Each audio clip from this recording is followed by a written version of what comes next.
Public sector బ్యాంకులకు శంకుస్థాపన చేయనున్నారు. ఆర్బీఐ సహా 15 జాతీయ బ్యాంకుల ప్రధాన కార్యకలాపాలకు శంకుస్థాపన జరగనుంది.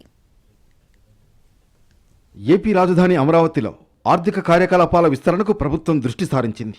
పలు ప్రభుత్వ రంగ బ్యాంకుల నూతన భవనాలకు కేంద్ర ఆర్థిక శాఖ మంత్రి నిర్మలా సీతారామన్ శంకుస్థాపన చేస్తున్నారు.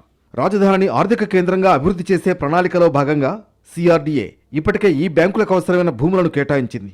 ఒకే రోజున ఇన్ని బ్యాంకుల భవనాలకు శంకుస్థాపన చేయడం ద్వారా అమరావతి అభివృద్ధికి, రాష్ట్ర ఆర్థిక వ్యవస్థకు నూతన ఉత్తేజం వస్తుందని ప్రభుత్వం భావిస్తోంది. ప్రస్తుతం అమరావతిలో ఎలాంటి బ్యాంకింగ్ కార్యక్రమాలు లేవు, నిర్మాణాలు మాత్రం జరుగుతున్నాయి. అమరావతి భవిష్యత్తుపై పెట్టుబడిదారుల్లో విశ్వాసాన్ని పెంచేందుకు బ్యాంకుల ఏర్పాటు మేలు చేస్తుందని ప్రభుత్వం భావిస్తోంది. ఇందుకోసం ఒకేసారి పలు బ్యాంకుల శంకుస్థాపన కార్యక్రమం నిర్వహిస్తోంది. ఉదయం 10 గంటలకు కేంద్ర మంత్రి నిర్మలా సీతారామన్ సిఆర్డీఏ ప్రధాన కార్యాలయానికి చేరుకుంటారు. మొదట పోలవరం, ఆ తర్వాత సిఆర్డీఏపై అధికారులు పవర్ పాయింట్ ప్రజెంటేషన్ ఇస్తారు. ఆ తర్వాత ఆర్థిక శాఖ అధికారులు రాష్ట్ర ఆర్థిక పరిస్థితులు, కేంద్ర సాయంపై ప్రజెంటేషన్ ఇస్తారు. ఆ తర్వాత Nirmala Sitharaman, CM Chandrababu, deputy CM Pawan, ఇతర మంత్రులు కలిసి బ్యాంకుల శంకుస్థాపన కార్యక్రమానికి హాజరవుతారు. కార్యక్రమం అనంతరం 2 గంటలకు కేంద్ర మంత్రి ఢిల్లీకి తిరుగు పయనం అవుతారు.